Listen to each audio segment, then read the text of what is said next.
विद्यार्थी मित्रों, आमचे YouTube channel science and education corridor यामध्ये आपले सर्वांचे स्वागत. बीएड CET एप्रिल 2023 या अनुषंगाने आपण व्हिडिओ पाहत आहोत. विद्यार्थी मित्रों, आपणास माहीत आहे 23, 24 व 25 या 3 दिवसामध्ये एप्रिल महिन्यामध्ये आपली बीएड CET होणार आहे. विद्यार्थी मित्रों, आपला जो CET पेपर आहे त्या अनुषंगाने आपण प्रश्नावली तयार केली आहे, जिचं नाव आहे सुपर 30 प्रश्नावली. तर विद्यार्थी मित्रों, बुद्धिमत्ता या गटातून 10 प्रश्न, सामान्य ज्ञान ज्याला आपण जनरल नॉलेज असं म्हणतो या गटातून 10 प्रश्न, तर शिक्षक अभिवृत्ती म्हणजेच कल चाचणी या गटातून 10 प्रश्न, असे 30 निवडक प्रश्न आपण या प्रश्नावलीमध्ये दर व्हिडिओमध्ये घेणार आहोत. त्याचा हा भाग पहिला. तत्पूर्वी आपण जर आमच्या चॅनलवरती अजूनही नवीन असाल तर कृपया चॅनलला सबस्क्राईब करा. तसेच विद्यार्थी मित्रों, व्हिडिओ आवडल्यास आपल्या मित्रपरिवारामध्ये नक्कीच शेअर करा. तर चला पाहूया आजच्या प्रश्नावलीमधला बुद्धिमत्ता घटकातील प्रश्न पहिला. विद्यार्थी मित्रों, गटात न बसणारे पद ओळखा. 1 बाहुली नाट्य, 2 दूरदर्शन, 3 संगणक, 4 सिनेमा. विद्यार्थी मित्रों, आपणास माहीत आहे दूरदर्शन, संगणक व सिनेमा हे रेकॉर्डेड कार्यक्रम असतात, तर बाहुली नाट्य हा लाईव्ह शो असतो. ही बाब आपण लक्षात घ्या. ह्यातील हा फरक आहे, त्यामुळे बाहुली नाट्य हा शब्द वेगळा होय. प्रश्न तोच विद्यार्थी मित्रों, गटात न बसणारी संज्ञा म्हणजेच आकृती ओळखा. तर विद्यार्थी मित्रों, इथे 4 आपल्याला आकृत्या दिल्या आहेत, जे की महिलेचा चेहरा आहे.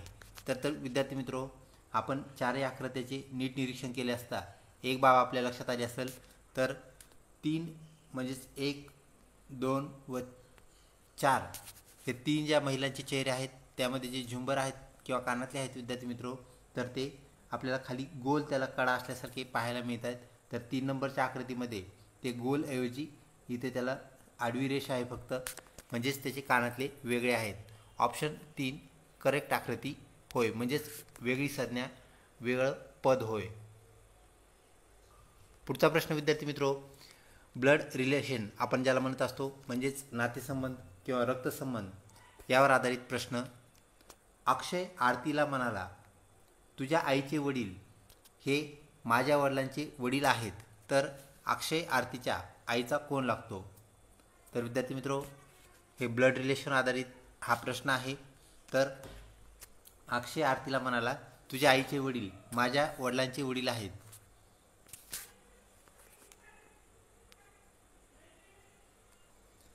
म्हणजेच आरतीची आई व अक्षयचे वडील हे बहीण भाऊ आहेत. म्हणजेच अक्षय हा आरतीच्या आईचा भाचा होय. ऑप्शन 1 पुतण्या, 2 चुलता, 3 नातू, 4 भाचा. तर विद्यार्थी मित्रों, ऑप्शन 4 भाचा ज्याला आपण म्हणत असतो म्हणजेच भाचा करेक्ट उत्तर होय. पुढचा प्रश्न विद्यार्थी मित्रों, जो की आरशातील प्रतिमा या घटकावर आधारित. तर आपल्याला 2 इथे लेटर्स दिले आहेत, म्हणजेच कॅपिटल S आणि R. तर दिलेल्या 4 उत्तर पर्याय आकृती जे आहेत त्यामध्ये आपल्याला आरशातील प्रतिमा कशी असेल हे सांगायचं आहे. तर विद्यार्थी मित्रों, SR हे जे अक्षर आहेत आपल्याला ऑप्शन 1 प्रमाणे आरशामध्ये पाहायला मिळतील. तर सर्वप्रथम एक बाब लक्षात घ्या, तर अक्षरांचा क्रम हा बदलतो व अक्षरे काय होतात आपल्याला उलटे दिसतात. तर ऑप्शन 1 हे आपलं काय असणार आहे, उत्तर असणार आहे. त्यानंतर विद्यार्थी मित्रों, दुसरी एक आकृती आपल्याला इथे दिलेली आहे, ती आरशातील आकृती म्हणून आपल्याला काय करायची आहे, ओळखायची आहे, शोधायची आहे. तर हे चिन्ह जे आहे ते आरशातील आकृतीचं आहे विद्यार्थी मित्रों. आणि जर खालच्या दिशेने अशा प्रकारे जर चिन्ह आपल्याला दिसलं तर हे चिन्ह म्हणजेच पाण्यातील प्रतिबिंब, पाण्यातील प्रतिमा यासाठी आपण वापरतो. तर विद्यार्थी मित्रों, या 4ही आकृत्या आपण अभ्यासल्यानंतर आपल्याला ऑप्शन 2 प्रमाणे आपली जी दिलेली आकृती आहे प्रश्न आकृती ती आरशात पाहायला मिळेल.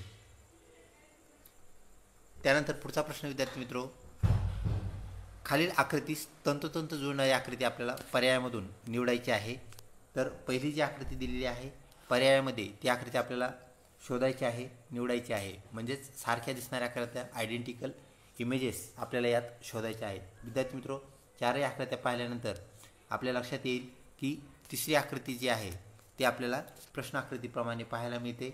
तर विद्यार्थी मित्रो, प्रश्नाकृतीतली जे 3 रेषा आहेत म्हणजे दातासारखं आपल्याला जे दिसते ते ह्या आकृती आपल्याला पाहायला मिळते.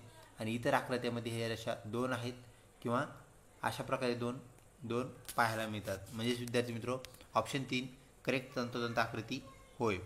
तर खालच्या प्रश्नामध्ये विद्यार्थी मित्रो जो आपल्याला षटकोन दिलेला आहे तर त्याची जी आकृती आहे विद्यार्थी मित्रो ती 4 नंबरची आकृती आपल्याला पाहायला मिळते. त्यानंतर पुढचा प्रश्न विद्यार्थी मित्रो तो म्हणजेच क्रमबद्ध आकृती ओळखा. तर आपल्याला इथं 3 आकृत्या क्रमाने फिरवल्यात, त्यांनी दिल्यात. तर येणारी पुढची आकृती कशी येईल हे आपल्याला सांगायचं आहे. तर विद्यार्थी मित्रो, पहिल्या आकृतीमध्ये जे बाण आहेत तर ते आपल्याला अशा प्रकारे दिसत आहेत. दुसऱ्या आकृतीमध्ये ते बाण काय झाले विद्यार्थी मित्रो, फिरले, म्हणजेच त्यांची दिशा चेंज झाली. त्यानंतर विद्यार्थी मित्रो परत बाण आडवे झाले. तर आता लक्षात घ्या, परत बाण काय होतील तर उभे होतील. तर उभ्या असणाऱ्या बाणाची आकृती आपल्याला शोधायची आहे. तर ऑप्शन 4 प्रमाणे ती आपल्याला आकृती पाहायला मिळेल विद्यार्थी मित्रो. ऑप्शन 2ची आकृती ती सुद्धा उभ्या बाणांची आहे, परंतु विद्यार्थी मित्रो इथे एक डिफेक्ट आहे. तो डिफेक्ट म्हणजे इथे वरती चौकोन आपल्याला दिलेला आहे. तर आपल्या प्रश्न आकृतीमध्ये तिन्ही आकृत्यामध्ये आपल्याला गोल पाहायला मिळते, म्हणजे वर्तुळ पाहायला मिळते. तर ते वर्तुळ विद्यार्थी मित्रो फक्त ऑप्शन नंबर 4 मध्ये आहे, ही बाब आपण लक्षात घ्या. तर ऑप्शन नंबर 1 जो आहे विद्यार्थी मित्रो त्यामध्ये दोन्ही जे बाण आहेत त्यांची दिशा आपल्याला एकाच साईडला आहे, म्हणजे वरतीच आपल्याला जाताना पाहायला मिळते. तर दरवेळेस बाण जर क्रॉस असतील तर विद्यार्थी मित्रो आपल्या येणाऱ्या चौथ्या आकृतीमध्ये बाण सारख्या दिशेने होणार नाहीत, याची आपण दक्षता घ्यायला पाहिजे. तर विद्यार्थी मित्रो ऑप्शन 4 करेक्ट उत्तर होय. त्यानंतर विद्यार्थी मित्रो पुढचा प्रश्न जो की दिशाभान ज्याला आपण म्हणत असतो, म्हणजेच डायरेक्शन नॉलेज, यावर आधारित प्रश्न. जॉन पूर्वेकडे पाठ करून उभा आहे. विद्यार्थी मित्रो, जॉन हा पूर्वेकडे पाठ करून उभा आहे. तर सर्वप्रथम आपण दिशा ज्या आहेत हे आपल्या लक्षात घ्या. तर विद्यार्थी मित्रो आपल्या मोबाईलची जी स्क्रीन आहे वरची दिशा म्हणजेच नॉर्थ, ज्याला आपण उत्तर म्हणतो. त्यानंतर विद्यार्थी मित्रो आपली उजवीकडची मोबाईलची दिशा म्हणजेच विद्यार्थी मित्रो ईस्ट, जिला आपण पूर्व असं म्हणतो. तर विद्यार्थी मित्रो वरची उत्तर साईडची म्हणजे उजवीकडची पूर्व. त्यानंतर विद्यार्थी मित्रो खालची जी दिशा आहे मोबाईलची ती म्हणजेच साऊथ, ज्याला आपण दक्षिण असं म्हणतो मराठीमध्ये. तर विद्यार्थी मित्रो डावीकडे म्हणजेच पश्चिम दिशा. तर या दिशा आपण लक्षात ठेवा. विद्यार्थी मित्रो जॉन पूर्वेकडे पाठ करून उभा आहे म्हणजे ईस्टला त्याची पाठ आहे. तर विद्यार्थी मित्रो त्या अर्थी त्याचं जे तोंड आहे ते वेस्टला आहे म्हणजेच पश्चिम दिशेला आहे. तर तो त्याच्या उजव्या बाजूने काटकोनात 2 वेळा फिरला. तर विद्यार्थी मित्रो जॉनने जर वेस्टकडे तोंड केले तर त्याचा जो उजवी साईड आहे तर ती वरची साईड आहे, पलीकडचा हात असणार आहे, ही बाब आपण लक्षात घ्या. तर 2 वेळेस तो काय झालेला आहे काटकोनात म्हणजेच 90 अंशाच्या कोनात वळाला. तर विद्यार्थी मित्र तो पहिल्यांदा वळल्यानंतर त्याचं जे तोंड वेस्टला होतं ते नॉर्थला होईल. त्यानंतर विद्यार्थी मित्र दुसऱ्यांदा तो परत काटकोनात वळाला म्हणजे असं वळल्यानंतर परत त्याचं तोंड काय होईल तर ते ईस्टला होईल म्हणजेच पूर्वेला तोंड होईल. तर विद्यार्थी मित्र पुढे जो आपल्याला प्रश्न दिलेला आहे तर त्याचे तोंड कोणत्या दिशेस असेल. तर विद्यार्थी मित्र ते ईस्ट ह्या दिशेकडे असणार आहे म्हणजेच पूर्व दिशेकडे असणार आहे. तर पूर्व दिशा आपल्या उत्तर पर्यायामध्ये शोधायची आहे आपल्याला. 1 पश्चिम, 2 दक्षिण, 3 पूर्व, 4 उत्तर. विद्यार्थी मित्रो ऑप्शन 3 पूर्व आपलं करेक्ट उत्तर होय. तर अशा प्रकारे आपल्याला दिशेवर आधारित गणित, दिशेवर आधारित प्रॉब्लेम आपण ज्याला म्हणत असतो ते सॉल्व करायचे आहेत. तसेच विद्यार्थी मित्रो नकाशावर आधारित प्रश्न आपल्याला दिशाभान या अंतर्गत येतात, ही बाब आपण लक्षात ठेवावी. विद्यार्थी मित्रो पुढचा प्रश्न. अनुष्काला आर्यापेक्षा अधिक पण अबोलीपेक्षा कमी गुण मिळाले आहेत. शेवंतीला आर्या इतकेच पण चमेलीपेक्षा जास्त गुण मिळाले आहेत. तर सर्वात जास्त गुण कोणाला मिळाले आहेत. 1 आर्याला, 2 अबोलीला, 3 शेवंतीला, 4 अनुष्काला. विद्यार्थी मित्रो सर्वप्रथम आपल्याला ह्यांचा क्रम मांडणे गरजेचं आहे. तर अनुष्काला आर्यापेक्षा अधिक गुण मिळाले आहेत म्हणजेच आर्यापेक्षा जास्त गुण अनुष्काला आहेत. त्यानंतर पण अबोलीपेक्षा कमी आहेत म्हणजे अबोली काय आहे तर टॉपवर आहे म्हणजे अनुष्कापेक्षा तिला जास्त गुण आहेत. त्यानंतर अनुष्काला आर्यापेक्षा जास्त गुण आहेत. तर विद्यार्थी मित्रो पुढे पहा, कमी गुण म्हणजे अबोलीपेक्षा कमी गुण मिळाले तर टॉपला अबोली आहे. त्यानंतर शेवंतीला आर्या इतकेच, म्हणजे आर्या जी की अनुष्काच्या खाली होती तिला कमी गुण होते. शेवंतीला आर्या इतकेच, पण चमेलीपेक्षा जास्त गुण मिळाले आहेत. विद्यार्थी मित्र, चमेलीपेक्षा जरी जास्त मिळाले असले तरी चमेली ही जी आहे ती आर्या इतकेच गुण तिने काय केले, संपादित केले आहेत. तर शेवंती आणि आर्या आणि चमेली ह्या तिघी खाली आहेत, ही गोष्ट आपण लक्षात घ्या. तर आपल्याला जो प्रश्न विचारला आहे, तर सर्वात जास्त गुण कोणाला मिळाले, तर रेस दोघीमध्येच आहे, ती म्हणजे अनुष्का आणि अबोली. तर इथे सांगितलेलं आहे की अनुष्काला आर्यापेक्षा अधिक गुण आहेत, पण अबोलीपेक्षा कमी आहेत. तर अबोली ही सगळ्यात टॉपला आहे. तर अबोली हे आपलं उत्तर होय. 1 आर्या, 2 अबोली, 3 शेवंती, 4 अनुष्का. तर विद्यार्थी मित्रो, ऑप्शन 2 अबोली हे करेक्ट उत्तर होय. पुढचा प्रश्न विद्यार्थी मित्रो, जो की सहसंबंध या गटातून आहे. हरणाला ससा म्हटले, सशाला शेकरू म्हटले, शेकरूला साळींदर म्हटले, साळींदरला सांबर म्हटले आणि सांबराला अस्वल म्हटले. तर महाराष्ट्राचा राज्यप्राणी कोणता?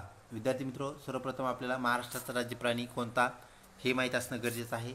तर विद्यार्थी मित्रो, तो म्हणजेच शेकरू हा जो प्राणी आहे, ज्याला आपण जायंट स्क्वेरल असं म्हणत असतो. तर भीमाशंकरकडे आढळणारा जो प्राणी आहे विद्यार्थी मित्रो, तो आपल्या राज्याचा राज्यप्राणी आहे, म्हणजे महाराष्ट्राचा राज्यप्राणी आहे. तर विद्यार्थी मित्रो, येथे शेकरूला काय म्हटले ते आपलं उत्तर असणार आहे. तर सशाला शेकरू म्हटले, शेकरूला साळींदर म्हटले. तर विद्यार्थी मित्रो, साळींदर हा प्राणी आपल्या परिचयाचा आहे, ज्याच्या अंगावरती काटे असतात. म्हणजेच जो काटे इतर प्राण्यावर फेकतो त्याचा पाठलाग केल्यानंतर तर तो साळींदर म्हणजेच आपला शेकरू होय. तर विद्यार्थी मित्रो, साळींदर हे आपलं करेक्ट उत्तर होय. तर साळींदर आपला राज्यप्राणी ह्या वाक्यानुसार असणार आहे. ऑप्शन 1 शेकरू, 2 सांबर, 3 ससा, 4 साळींदर. विद्यार्थी मित्रो, ऑप्शन 4 साळींदर हे आपलं करेक्ट उत्तर होय.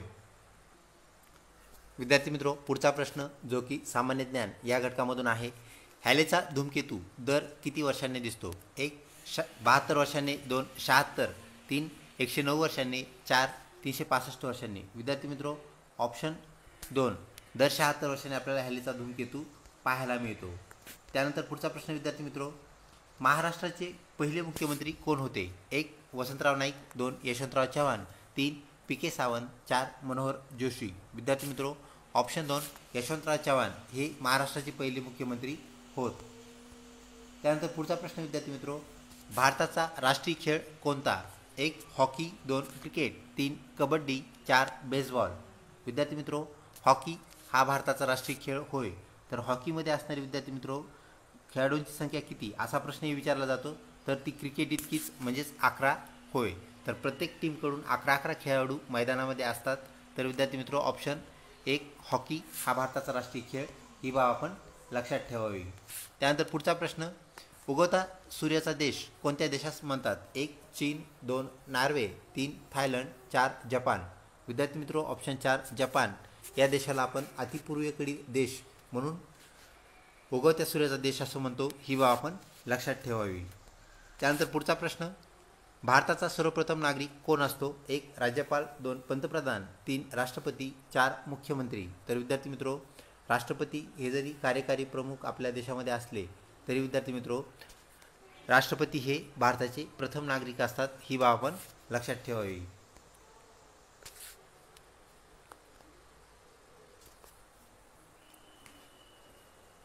विद्यार्थी मित्रो, पंतप्रधान हे कार्यकारी प्रमुख असतात, तर नामधारी प्रमुख हे राष्ट्रपती होय.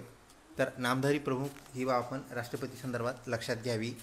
त्यानंतर पुढचा प्रश्न, तापमान मोजण्यासाठी कोणते उपकरण वापरतात? 1 ॲमीटर, 2 व्होल्टमीटर, 3 सिस्कॉमीटर, 4 थर्मामीटर. विद्यार्थी मित्रो, ऑप्शन 4 थर्मामीटर, ज्यामध्ये थर्म म्हणजेच हीट जी की आपण त्रिकोणाने दाखवतो, ट्रायंगलने दाखवतो. तर थर्मामीटर म्हणजे तापमान मोजण्याचं ते काय आहे? यंत्र आहे, उपकरण आहे. ऑप्शन 4 करेक्ट उत्तर होय.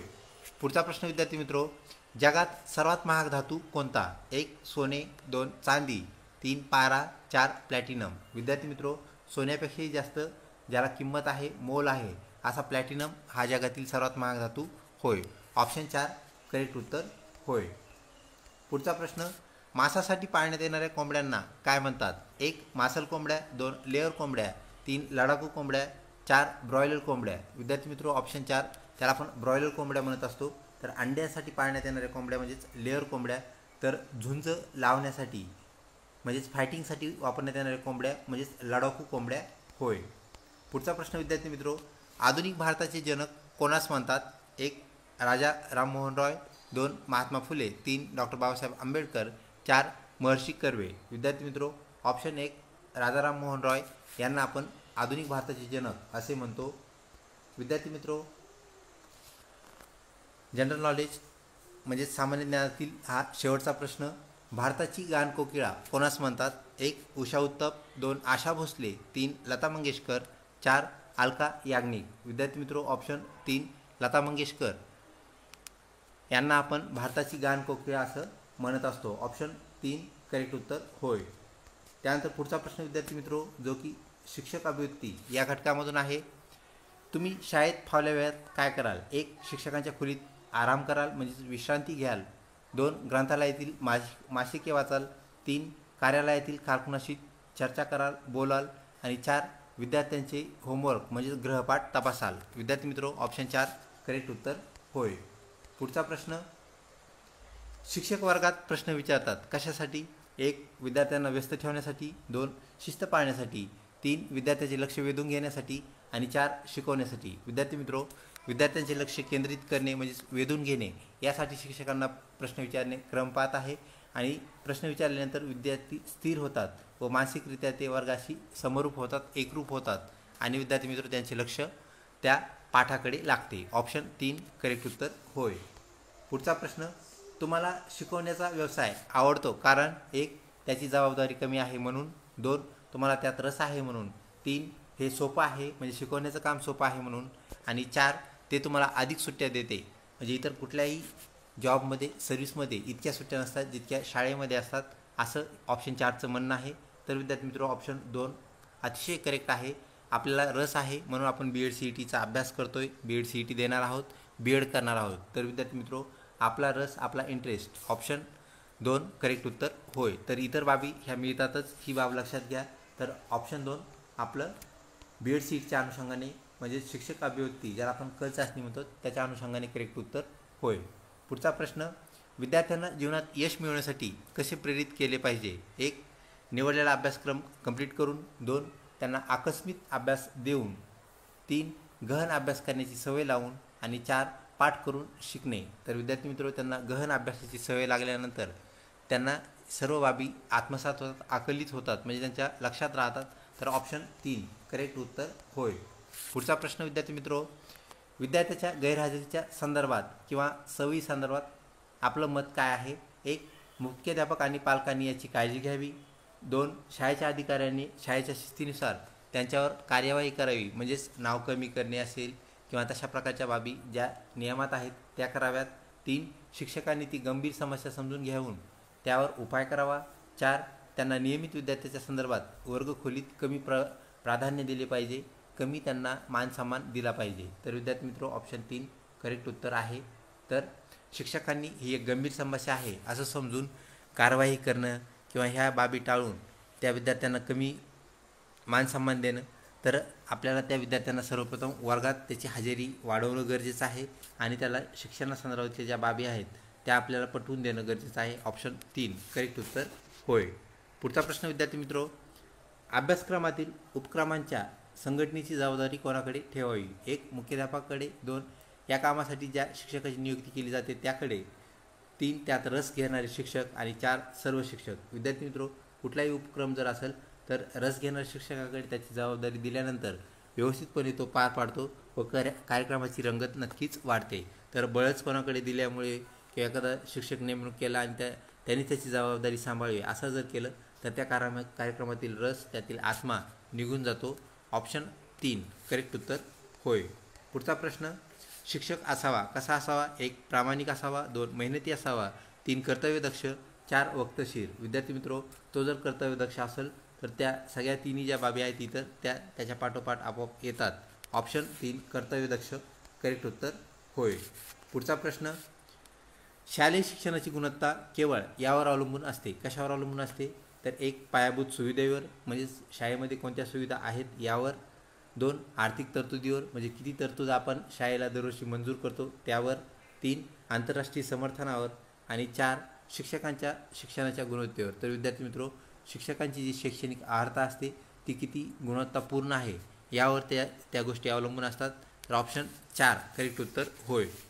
सेकंड लास्ट प्रश्न विद्यार्थी मित्रो आजच्या प्रश्नावलीतील मूलभूत शिक्षणाची कल्पना कोणी मांडली? एक डॉक्टर झाकीर हुसेन यांनी, दोन डॉक्टर राजेंद्र प्रसाद यांनी, तीन महात्मा गांधींनी आणि चार रवींद्रनाथ टागोर यांनी. विद्यार्थी मित्रो, मूलभूत शिक्षण ऑप्शन 3 महात्मा गांधी यांनी ही संकल्पना मांडलेली आहे.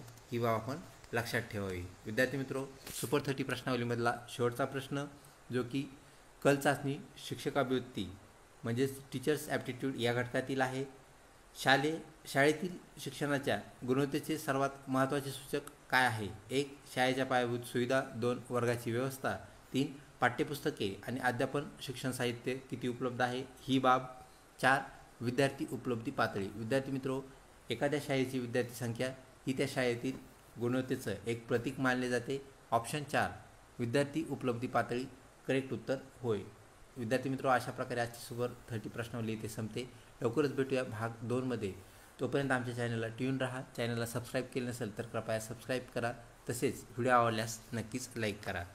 लवकरच भेटू पुढच्या व्हिडिओमध्ये. तोपर्यंत धन्यवाद.